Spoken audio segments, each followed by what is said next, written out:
1 करोड़ से अधिक केंद्रीय सरकारी कर्मचारी और पेंशनर्स नए वेतन आयोग यानी कि 8वें वेतन आयोग से जुड़ी खबरों पर नजर गड़ाए हुए हैं।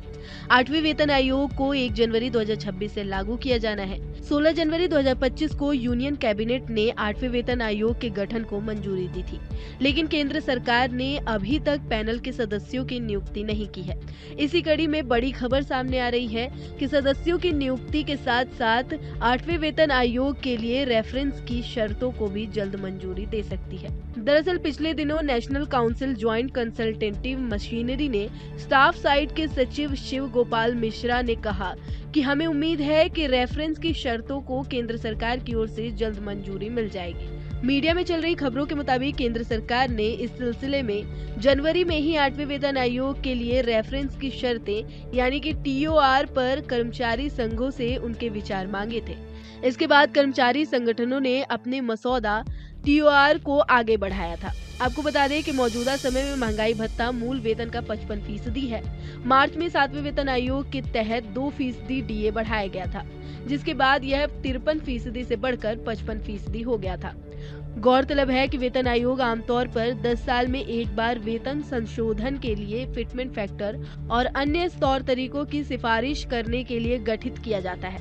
वेतन आयोग का एक महत्वपूर्ण पहलू फिटमेंट फैक्टर है, जो सभी स्तरों पर वेतन और पेंशन्स को फिर से निर्धारित करने के लिए एक मानक गुणांक के रूप में कार्य करता है।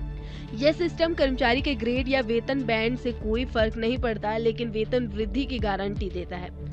गौरतलब है कि 7वें वेतन आयोग की शुरुआत के साथ ही न्यूनतम मूल वेतन में बढ़ोतरी हुई, जो 2.57 के फिटमेंट फैक्टर के बदौलत 7,000 रुपए से बढ़कर 18,000 रुपए हो गया। इसी तरह पेंशन में भी काफी संशोधन किया गया, जो 3,500 रुपए से बढ़कर 9,000 रुपए हो गई थी। हालांकि 8वें वेतन आयोग के लिए आधिकारिक फिटमेंट फैक्टर का खुलासा होना बाकी है, लेकिन अनुमान है कि यह 2.5 के आसपास हो सकता है। इससे वेतन और पेंशन में काफी वृद्धि हो सकती है। आपको बता दें कि 8वें वेतन आयोग के लागू होने से सरकारी खर्च में भारी बढ़ोतरी हो सकती है और इसका देश की अर्थव्यवस्था पर भी असर पड़ सकता है। लिहाजा 8वें वेतन आयोग के प्रभाव को ध्यान में रखते हुए सरकार किसी भी अंतिम निर्णय से पहले व्यापक समीक्षा करेगी। गौरतलब है कि भारत में पहले वेतन आयोग का गठन 1946 में किया गया था। इसके बाद अब तक 7 वेतन आयोग की सिफारिशें लागू हो चुकी हैं। हर 10 साल बाद नया वेतन आयोग लागू किया जाता है।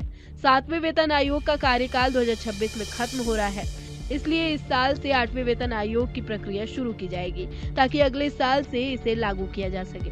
जानकारों की माने तो अगर 8वां वेतन आयोग में देरी होती है तो कर्मचारियों पर इसका कोई असर नहीं पड़ेगा। ऐसा इसलिए क्योंकि देरी होने की स्थिति में सरकार सभी कर्मचारियों को जितनी देरी हुई है उसके हिसाब से एरियर भी देगी।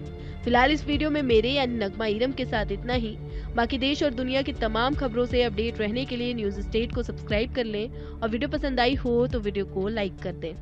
न्यूज नेशन अब व्हाट्सएप पर खबरों के ताजा अपडेट के लिए न्यूज नेशन के इस QR कोड को स्कैन करें।